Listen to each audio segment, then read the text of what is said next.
Can I play for food? The question hovered like smoke in the chandelier-lit air, drawing silence from the tuxedoed crowd of Roosevelt Music Hall. Conversations faltered, champagne flutes froze mid-air, and all eyes turned toward the barefoot boy standing beneath the spotlight, palms together like a prayer. 13-year-old Evan Churchill stood in the grand lobby, dwarfed by marble columns and velvet ropes. His hoodie was threadbare, his jeans torn at the knees, and a smudge of soot crossed his cheek. He looked wildly out of place next to men in tailored suits and women in sequined gowns. A Steinway grand waited on stage, polished to a mirror shine. Evan looked at it like a man lost at sea might look at a distant lighthouse. The event was a televised charity gala for youth music programs, an irony that bloomed darker with every second Evan stood there, ignored and out of place. "Where's this kid's chaperone?" someone muttered. A woman in a diamond necklace instinctively clutched her purse. Laughter tickled through the room like static. A man in opera gloves leaned in toward his date and whispered, "This some kind of publicity stunt?" At the front of the room, Gerald Whittaker, renowned pianist and the event star draw, lowered his champagne glass with a smirk. Candace Sterling, chairwoman of the gala, narrowed her eyes with professional concern. Whittaker stepped forward, amused. "Kid, this isn't the subway," he said lightly. "This is Roosevelt Hall. We don't do requests." But Evan didn't budge. He stood quietly, eyes fixed on the piano. No begging, no flinching. Just silence, as if he were listening to something only he could hear. From a few rows back, Dr. Lena Morales, music professor and former Juilliard examiner, tilted her head. She noticed Evan's stance, the way he shifted his weight, the way his fingers twitched slightly, instinctively, like someone already playing in his mind. Whittaker chuckled. "Tell you what," he said. "Why don't we give him a shot? Let's entertain the crowd." The audience clapped, more for the comedy than the courage. Candace smiled for the cameras, murmuring, "Let's not be cruel, Gerald. One song won't hurt." Evan walked toward the piano with calm purpose. His fingers hovered just above the keys, not yet touching. The crowd leaned forward, waiting for the spectacle of failure. But those who were truly listening, Dr. Morales among them, noticed something else. The stillness before sound. The kind that only comes from years of devotion, not days of desperation. They didn't know his name yet, or where he came from, or how music had saved him more times than any shelter ever could. They were about to find out. That night at Roosevelt Music Hall wasn't the beginning of Evan's story. Not really. But before we begin, click subscribe, like this video, and tell me where in the world you're watching from. I hope this story makes you believe that nothing is impossible, if only you believe. It began years earlier, in the cracked tile basement of a Southside church, under the weathered hands of a gospel pianist the world never knew, but who taught Evan everything that mattered. Dorothy May. She played with her eyes closed, not because she couldn't see, but because the music didn't live in the sheet notes. It lived in the spaces between them, the breath between chords, the weight of silence before the spirit moved. To Evan, she was more than a grandmother. She was rhythm and grace and the smell of Sunday biscuits all wrapped in one. She called him Little Blue for the way he hummed blues riffs under his breath while brushing his teeth, while tying his shoes, while dreaming. The piano they played on had a cracked middle C and one stubborn pedal that stuck like glue. It sat uneven on the linoleum floor of Mount Zion Baptist Church, tucked behind the pulpit like a forgotten relic. But to Evan, it might as well have been Carnegie Hall. "You don't play for applause," Dorothy used to say. "You play to heal the air, and if you're lucky, to heal yourself too." He believed her. Every word. She taught him hymns first, then jazz runs, then one rainy Saturday Beethoven's Moonlight Sonata. "If you can find the sorrow in this," she whispered, "you can play anything." He did. Even then, Evan played like he was searching for something he'd lost. Maybe home, maybe safety, maybe her approval. He never found all of it. But he came close. And then, one day, she was gone. It was a Tuesday morning. The kettle was still whistling when he found her slumped over on the worn sofa, an open hymnal in her lap. Heart failure, they said, fast, painless. But Evan never believed in painless. He was 10. The system took over after that. Social workers came. The church said a quiet goodbye. And Evan was sent into a new life built on paperwork and polite indifference. The first foster home was cold, clean, nothing to complain about on paper. But every kindness felt rehearsed. Every hug had an expiration date. The second home was worse. There were too many kids, too few rules, and one locked piano in the front room no one was allowed to touch. The third home never heard him speak. By the time Evan was 12, he'd stopped believing the word home meant anything. So he packed his backpack one night, 2 changes of clothes, his grandmother's broken wristwatch, and a crumpled church program with her name on it, and slipped into the streets of Chicago like a shadow. The trains became his shelter. Red line, blue line, brown. Anywhere that ran through the night, music became his currency. He'd find street pianos in tourist stations or fake them on subway platforms, tapping rhythms against the concrete and humming counterpoint into the air. Sometimes he was ignored, sometimes mocked. Once, a drunk businessman threw a cheeseburger at him mid-song, but other times, someone would stop, listen, drop $1 into his cup. And for a moment Evan felt seen. He slept on benches, sometimes under them, learned which shelters locked their doors early and which ones had soup left over. He grew thin but wiry, his fingers long and strong from hours pressing imaginary keys into the air. Music was his blanket, his heartbeat. The only thing that didn't ask for ID or paperwork or silence. There was one platform he came back to often, Jackson on the Red Line. The acoustics there bounced his voice off the tile walls, like he was inside a cathedral. One night during a thunderstorm, he played a bottle cap drum beat against the steel railing and sang an old hymn his grandma used to hum when she was worried.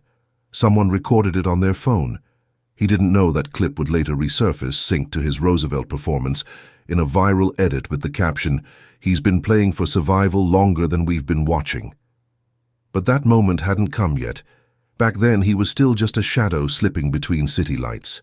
A hungry boy with no nameplate, no family, no proof he mattered. Except for the music. Always the music. And that's what brought him to the doors of Roosevelt Music Hall. Not a plan, not ambition, just a piano. And the faint memory of a woman who once told him, "Play like the world needs saving, because someday it might." Evan was ready. He just didn't know the world was about to listen. Back in the glittering present of Roosevelt Music Hall, the boy stood center stage, still barefoot, still silent. A curiosity. That's all Evan was to them. A living headline. A viral moment waiting to happen. Some guests whispered bets on how many wrong notes he'd hit. Others pulled out phones, not to remember his name, but to catch his failure in 4K. Gerald Whittaker, standing beside the stage in his custom tux, soaked in the attention like champagne. He leaned forward and gave the crowd a playful wink.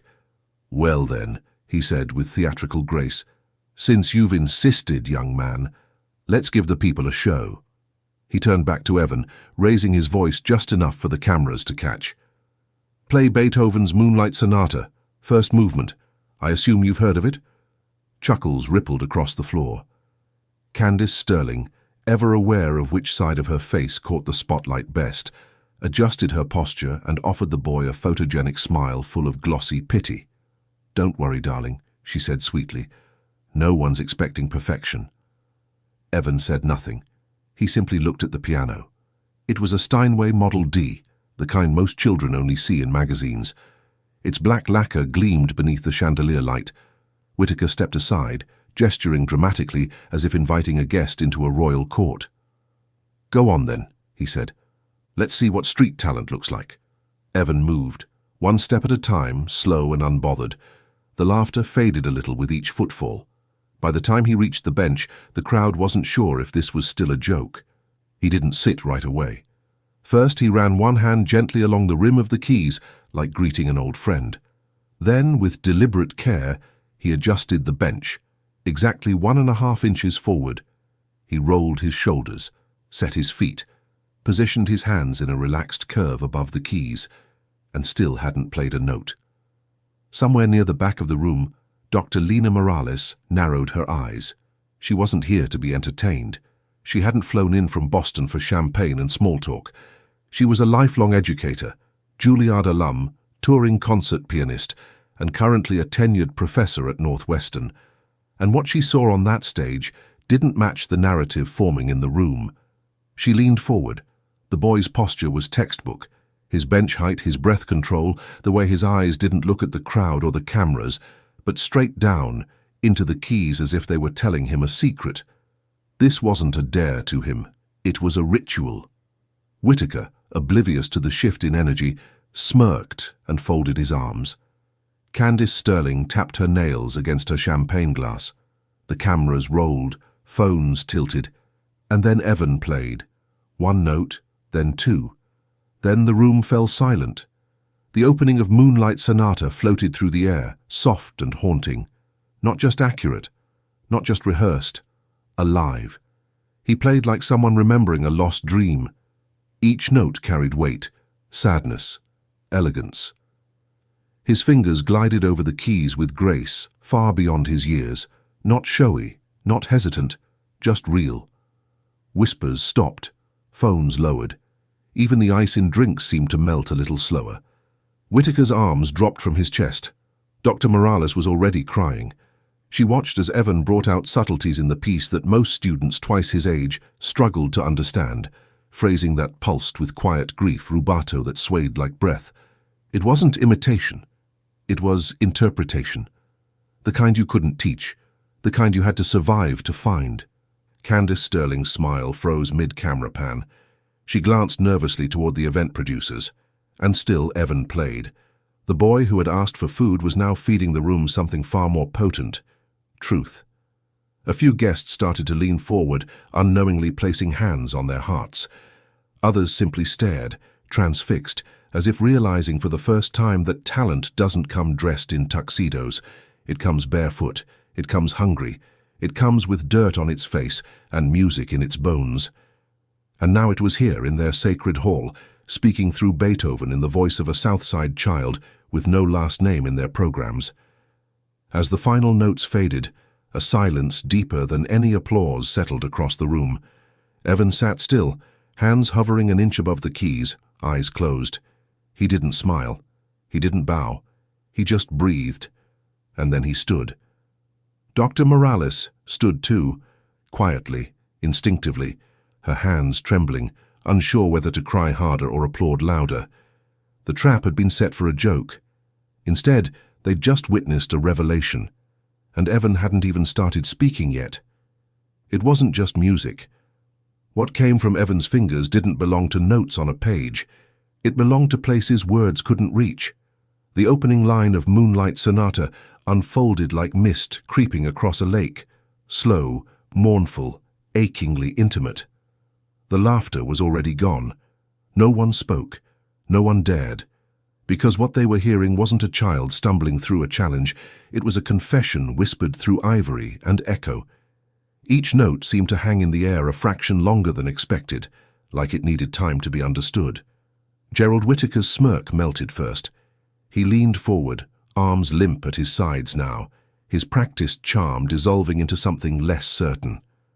There was a flicker of disbelief behind his eyes, as if the instrument he had mastered was suddenly speaking a language he didn't know. Candace Sterling's smile faltered by measure 3. Her head tilted slightly, her lips parted, but no words came. The cameras caught it all. The shift from condescension to confusion, from certainty to unease. And in the 5th row, Dr. Lina Morales sat perfectly still, her fingertips pressed together in prayer at her lips. Her eyes welled. It wasn't just the clarity of Evan's technique, it was the shape of his sound. The way he floated through the left-hand arpeggios, letting the sustain pedal catch the echo just enough, but never too much. The phrasing, the restraint, the weight of someone who had learned silence before sound. This wasn't raw talent, this was refinement, born of solitude, the kind that grows in basements, not conservatories. Evan's hands moved like ghosts across the keys, light touch, heavy meaning. He played as if the piano were a living thing that needed comfort, as if each chord had its own grief to confess. Dr. Morales knew this kind of sound. She'd only heard it once before, in a recording of a dying Polish pianist who hadn't performed publicly in 20 years. How does a boy this young find that kind of gravity? She already knew the answer. He hadn't found it. He had lived it. Evan's face didn't change. No drama. No flair. Just closed eyes and a furrowed brow, like he was holding something fragile in his chest that might shatter if the wrong note slipped out. Whitaker's jaw tightened. He glanced at the audience, searching for allies. But no one met his eyes. Their gazes were locked on the boy who had walked in barefoot and was now commanding a room full of polished professionals with nothing but the truth in his hands. Candace whispered something to the event coordinator, but it was too late for damage control. Evan reached the central theme of the sonata and played it with devastating simplicity. No embellishment, just raw feeling. A woman in the back wiped her eyes. A man near the bar slowly lowered his phone. There was a dignity in the way Evan shaped silence. He understood that rests were not pauses, but part of the message. His dynamics weren't about volume. They were about trust, about letting the piece speak for itself. It wasn't perfect, it was personal. And that's what stunned them most. Dr. Morales felt her throat tighten. Her own students, brilliant, privileged, practiced, rarely reached this level of surrender. This wasn't performance, this was communion. Whitaker looked down at his own hands, almost reflexively, like he'd forgotten something important, something he used to believe in before the fame, before the critics, before the standing ovations dulled his hunger. Evan finished the first movement and let the last chord hang. He didn't let the pedal carry it. He lifted his foot cleanly, allowing the sound to die on its own. The silence that followed felt heavier than applause. No one moved, no one breathed. Evan slowly lifted his hands from the keys, like releasing something sacred. He opened his eyes, took one look at the stunned crowd, and then stood. He didn't bow, he didn't smile. He simply turned to face them, arms relaxed, eyes steady. From somewhere near the center of the room, a single pair of hands began to clap. Dr. Morales. She stood as she applauded, and her voice cracked as she whispered, "Extraordinary." Then, like a wave, the room followed. Applause began, awkward at first, then rolling, then thunderous. But Evan remained still, his face unreadable. To him, the applause wasn't the point. He wasn't there for praise. He had just shown them the truth. The rest was noise. As the last claps echoed through the vaulted ceiling, Whitaker stepped forward, his expression unreadable. His voice, when he found it, came out hoarse. "Well, I didn't expect that." Neither did anyone else, except Evan. He had always known music would carry him somewhere far from nowhere, and tonight it had. But the most important part hadn't happened yet. He still had something to say. The final note dissolved into silence, not the kind that begged for applause, the kind that felt sacred. Evan's hands floated above the keys, then slowly came to rest in his lap. He waited, head bowed slightly as if listening for some unseen approval. Then, just as quietly as he had sat down, he rose. No bow, no smile. He stepped away from the Steinway with the same calm certainty that had carried him to it. Each footstep across the polished floor echoed in the breathless room. The lights shimmered, but no one blinked. No glass clinked. No whisper dared to break the spell. He stopped at center stage. For a moment, no one moved. Then a single clap cracked the silence. It came from Dr. Morales, her eyes still wet, her hands shaking. She clapped slowly, reverently, like someone applauding the sunrise. A moment later, another guest joined. Then another. And then the wave began. Applause surged from the back of the hall, swelling until it became a standing ovation. People rose to their feet, not out of obligation, but from something deeper, something like awe. The boy they had mocked had just stripped the room bare with nothing but music and truth. Even Whitaker clapped, hesitantly, unwillingly. His hands touched more out of instinct than conviction, and he couldn't quite meet Evan's gaze. Candace Sterling smiled again, but this time it wasn't the curated kind. It trembled at the corners, and through it all, Evan stood still. He waited for the applause to crest, and when it did, When the clapping reached its peak and began to taper, he reached down into his battered backpack and pulled out a small black wireless microphone. The sight of it alone cut the applause in half. He clicked it on, held it to his mouth, he said quietly, his voice soft but amplified, was for my grandma Dorothy May. The room fell dead silent again. She was the only person who ever believed I could be more than the streets. She taught me to play on a piano with broken keys and no pedal, said music could keep you human even when nothing else does. He scanned the faces in front of him, not with malice but with the quiet calm of someone who had already seen the worst and survived it. I didn't come here tonight for your sympathy, he said, or your applause. I came because people like me aren't supposed to end up on stages like this, not unless we're cleaning them. A murmur stirred, but no one dared interrupt. I came here, he said, because this night this room has been recorded. A ripple of confusion passed through the crowd. Evan nodded toward the corners of the hall where small, barely noticeable mounted cameras blinked red. Then toward the exit doors, where discreet crews had stood quietly all evening with audio packs and wide-angle lenses. Suddenly, the RSVP ticket disclosures came flooding back to those who had skimmed past them. By entering this event, you consent to filming and audio recording for educational and artistic purposes. I'm part of a documentary series, Evan continued, called Hidden Virtuosos, funded by the NEA, PBS, and a few people who still believe music belongs to everyone, not just the ones who can afford it. Now the cameras were no longer on Evan alone. They were turning, sweeping across the audience, capturing stunned faces, champagne frozen in mid-sip, guilt blooming in slow motion. You thought I was a prop, Evan said, or a joke, something to make your gala more dramatic. But I came to see how the arts world treats people who look like me when they don't know who's watching. He let that hang, and the silence that followed wasn't reverent this time. It was heavy. Dr. Morales stood straighter, pride glowing in her face like a quiet fire. Evan took a breath and lowered the mic just slightly. I didn't fake the hunger, he said, or the past. I've slept in subway stations, played on the street for food. This tux, someone gave it to me 3 hours ago. I still don't know their name. He took another breath. I'm not here to shame anyone. I'm here to remind you, talent isn't rare, access is. And with that, he clicked off the mic. The click echoed louder than it should have. No one moved. Evan stepped back, picked up his backpack, slid the mic into it like it was just another instrument, and stood there. The barefoot boy who had walked in from nowhere had just given them a night they would never forget. And he still hadn't left the stage. The mood snapped like a string pulled too tight. The applause had died.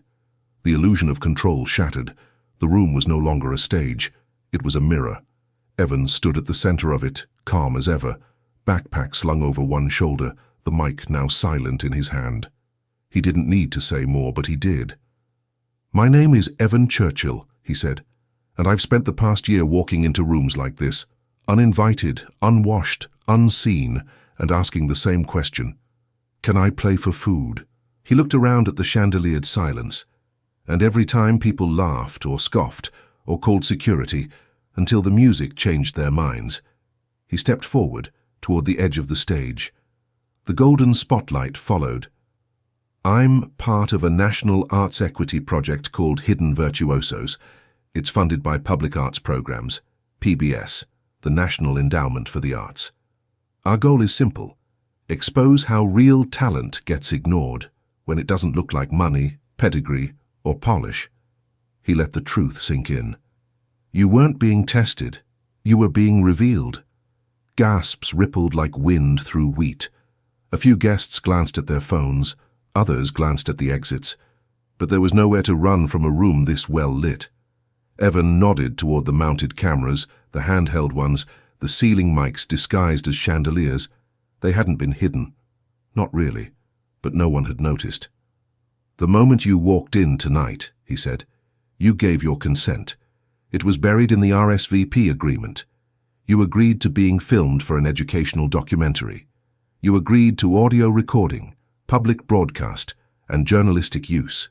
Every word, every laugh, every face. Candace Sterling snapped. This is outrageous, she hissed, marching toward the stage in her 6-inch heels like a socialite heading into battle. "Turn off those cameras, now!" Evan didn't flinch. A cameraman zoomed in on her face. She noticed too late. "This is a private gala," she continued. "For charity, for the arts. This child, this setup, it's exploitation." Someone in the back muttered, "You didn't think that when he was entertainment?" Whitaker stepped forward next, voice tense, eyes scanning for his PR handler. "If this is a stunt," he said through clenched teeth, "then it's an unethical one. You can't just ambush people, humiliate them in public." Evan tilted his head. Calm, measured. "But you weren't ambushed," he said. "You were honest. For the first time in years, maybe. No scripts, no cameras you could pose for, just your reactions to a barefoot boy asking to be heard." He paused. "That's what we documented." Dr. Lena Morales stood slowly from her seat near the front. She stepped forward, her hands still trembling from the performance, her eyes glassy with the weight of everything she'd just witnessed. She walked past Candace, past Whitaker, right to the edge of the stage, and then, with quiet conviction, she spoke. "This boy," she said, her voice clear, "just taught this room more about music and humanity than any keynote ever could." Evan looked down at her, unsure for the first time that evening. Dr. Morales smiled gently. "You played Beethoven," she said, "with a depth I haven't heard from anyone your age in decades, and then you played us." She turned to the crowd. "Everyone in this room claims to care about young artists, underprivileged talent, musical outreach. But when it was right in front of you, living, breathing, hungry, you laughed." The weight of her words fell like snow. "This project," she continued, "isn't an ambush. It's a wake-up call." Candace scoffed. "You think humiliation is the way to fund music education?" Dr. Morales didn't blink. "I think the truth is the only place to start." Silence again. Then, slowly, almost reluctantly, someone clapped. Then another. Not everyone joined this time, but enough to feel the tide shifting. Evan stepped back slightly. He didn't bask, didn't smile, just stood there, like the eye of a storm finally clearing. Somewhere in the back, a woman whispered, "Is this going to air?" Evan heard. He nodded. "Next month, national broadcast, streaming platforms, PBS primetime." Panic flickered in the corners. PR agents whispered into earpieces. Foundation members pulled out phones, likely texting crisis consultants. Gerald Whitaker moved to the side, already composing his apology in his head. And still Evan stood vengeful. Grounded. He was just done hiding. Dr. Morales turned to him one last time. "You ready for what comes next?" Evan shrugged. "Wasn't ready for what came before. Didn't stop me then." A small smile. Quiet. Earned. And with that, he stepped down from the stage, not as a trick, not as a story, but as an artist who had just changed the conversation. The room didn't return to normal, because it couldn't. The echo of Evan's truth hadn't even faded before the whispers began. Not applause now, not outrage. Just static, low, nervous murmurs from guests refreshing their news apps, fingers trembling on their screens. Some were already fielding panicked texts from assistants. Others were trying to piece together just how badly they'd been exposed. It didn't take long. On Twitter, a clip from the live stream had already surfaced. Evan's final note, his line, "You weren't being tested. You were being revealed." By the time Candace Sterling reached the back of the hall, Hidden Virtuosos was trending in 3 cities. Evan stood near the edge of the stage, unmoved by the swirl around him. People began approaching, cautiously at first, hands full of business cards, sympathy, fresh-baked platitudes. "Young man, you're brilliant, truly. Do you have a place to stay tonight? What size are you? I think I have a coat in my car." They meant well, or thought they did. Evan nodded politely, accepted none of it. To him, this wasn't a victory parade, it was cleanup. One by one, the donors and dignitaries tried to reframe the narrative, to shift from ignorance to benefactor with nothing but a sentence and a smile. But Evan didn't play along. His face stayed unreadable, calm, detached, not angry, just finished. Whitaker was louder. He pulled over a local reporter who'd arrived mid-fallout and said, Listen, I always encourage young talent. When he asked to play, I knew there was something special. I mean, did you hear him?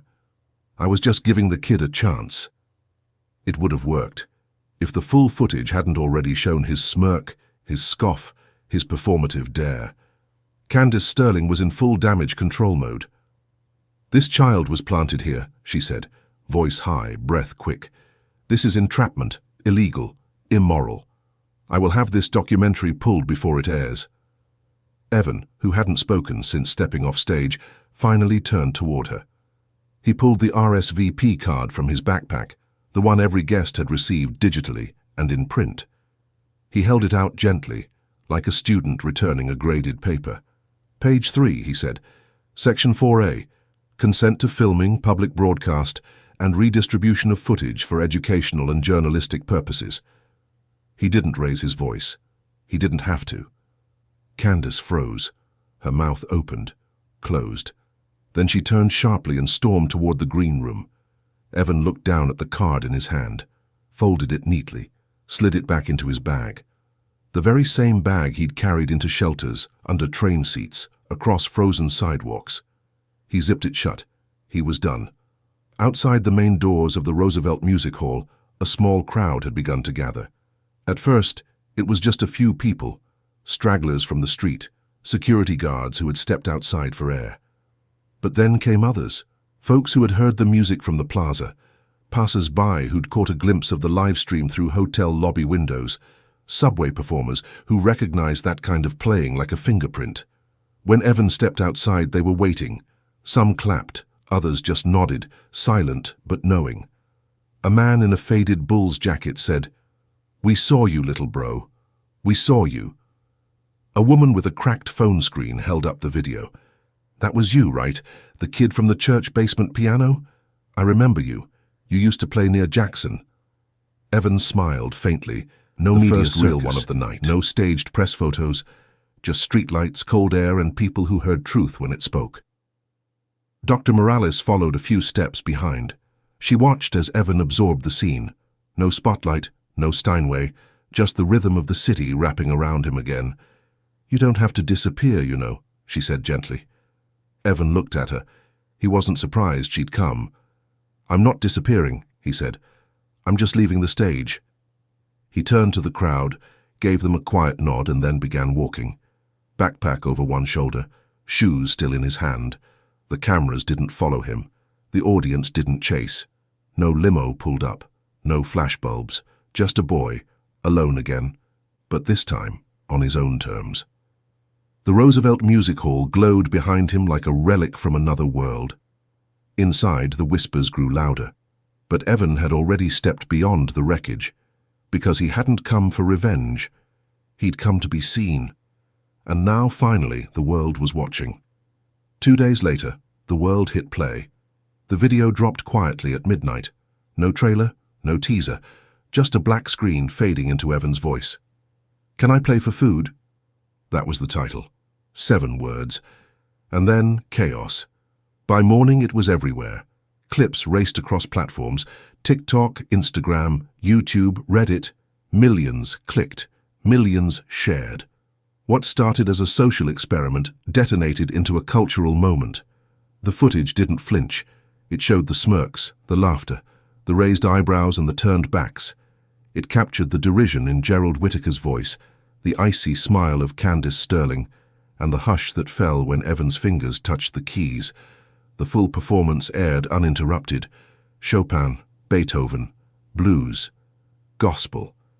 Then came the speech, the reveal, the cameras, the stunned faces of a crowd that never imagined they were the ones being watched, the comment sections lit up like bonfires. "This is the most powerful thing I've seen in years." Gerald Whittaker should never teach another masterclass again. They laughed at him. Then they begged for his silence. "You can't polish soul into someone. This kid was born with it." By lunchtime, the video had crossed 20 million views. By evening, it hit 50. Late-night hosts weighed in. Hashtags swarmed. "Shaks, can he play for food?" "Hidden virtuosos." Evan Churchill. One headline read, "The night classical music got a wake-up call." Whitaker issued a statement. It didn't help. "I was merely giving the boy a chance," it read. "I saw potential in him from the beginning." The internet answered with receipts. Clips of his mockery were stitched next to his apology. Within 24 hours, 2 of his major sponsors dropped him. A third suspended their upcoming ad campaign. A music academy he chaired quietly removed his photo from their website. Candace Sterling's fall was faster. She appeared on morning news, lips tight, hair perfect, insisting she had been misled, used, and taken advantage of. But no one was buying it. The footage didn't lie. She hadn't just dismissed Evan, she'd tried to erase him. By the end of the week, she resigned from 3 charitable boards. An arts columnist summed it up best. The boy they mocked revealed the rot they fund. But for Evan, the noise wasn't the point. He watched the reaction from a quiet guest room in a foster family's house, arranged by Dr. Morales. His phone buzzed non-stop. Scholarship offers, television requests, college recruiters, even a major label executive asking if he'd consider a documentary follow-up, on tour. He turned them all down. "I don't want to play for attention," he told Dr. Morales one night. "I want to play where the music matters, not just where the spotlight shines." She understood. It wasn't bitterness. It wasn't defiance. He had already proven what he needed to prove. Now he just wanted to keep playing. The Roosevelt performance was uploaded in full to the Hidden Virtuoso's website.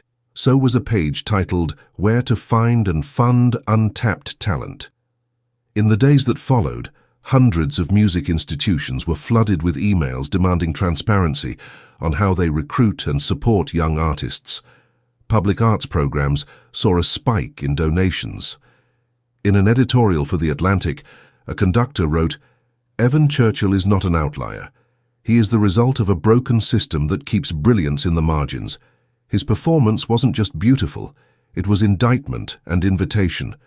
We have no excuse left to pretend we don't see what's missing." For once, the conversation wasn't about what Evan didn't have. It was about what he'd given. And in the middle of the noise, the headlines, the offers, the outrage, Evan sat by a second-hand upright piano in a quiet Chicago living room, headphones in, eyes closed, fingers dancing over the keys. He wasn't rehearsing. He was remembering. Not the applause, not the stage. Just the cracked tile basement of a church where a woman with gospel in her bones first told him, "You don't play for praise, you play to stay human." That was enough. For now. 6 months later, the world had moved on. Mostly. The headlines had faded, the hashtags slowed. Another story, another scandal, another savant in the spotlight. But Evan Churchill was never interested in staying viral. He was interested in staying honest. He now lived in a modest brownstone on the north side of Chicago, with a family that understood music like language, like air. They weren't rich, they weren't famous, but they were real. A jazz saxophonist foster dad, a gospel singer foster mom, a quiet attic practice room with thick carpets and soundproofed walls, and an old Yamaha upright piano that sounded like a memory when it was played just right. Evan played it every morning, not to rehearse, just to feel. He was enrolled part-time at the Chicago Conservatory, but only under the condition that he could skip recitals and juries unless he wanted to perform. Dr. Morales had made the arrangements herself. "Let the boy study, not prove," she told the board. And so he did. He studied theory with a Juilliard transfer, blues with a session legend from Memphis, gospel composition with his foster mother on Sunday nights, over sweet tea and humming. He didn't talk much in class, but his playing did. It had changed, thicker now, more textured. He blended Chopin with Mahalia Jackson, Bach with brass. His fingers had found a new weight, like he'd finally claimed both halves of himself. No more hunger in his hands, just history. And still, he stayed away from the spotlight, refused every interview after the second week, skipped the award ceremonies, donated most of his prize money to the South Side church that raised him. He turned down a national tour, said no to a major label offer. "I don't want to be famous," he told Dr. Morales. "I just want to play and mean it." She nodded, proud. "Then that's what you'll do." But some stages come whether you chase them or not. So it didn't feel like selling out when the letter came from New York. Carnegie Hall, a debut performance, sponsored by the Hidden Virtuosos Initiative. No price tag, no pressure. Just one night, one piano, one set of hands telling a story no one could rewrite. Evan didn't answer right away. He let the envelope sit on his windowsill for 2 weeks, unopened, collecting sun and dust. He played blues in the meantime, practiced slow hymns and fragments of Ravel, wondering if Dorothy May would have thought he was ready. It was for her, and for the train stations, and the cracked basement tile, and the boy who once played invisible just to feel real again. That's how he ended up here. On a brisk fall morning, coat zipped to the chin, standing across the street from Carnegie Hall, watching a crew hang posters for the weekend's performers. One by one they went up, bold fonts, famous faces. Then came his, Evan Churchill, solo piano recital, one night only. The poster didn't say prodigy or viral sensation or miracle, just his name. He stood there for a while, didn't cross the street, didn't take a photo, just watched the paper catch wind and settle flat against the marquee glass. Then he smiled. Not for the crowd, not for the critics, for Dorothy May, for the street performances no one tipped, for the subway hymns and the gospel roots and the blues runs that saved his spirit, long before any institution ever recognized him. He smiled because this moment wasn't about arrival. It was about endurance. A boy born into silence, raised on struggle and carved into sound. The world had heard him once. Now, it would have no choice but to listen again. Because in the end, it wasn't just about music, it was about soul.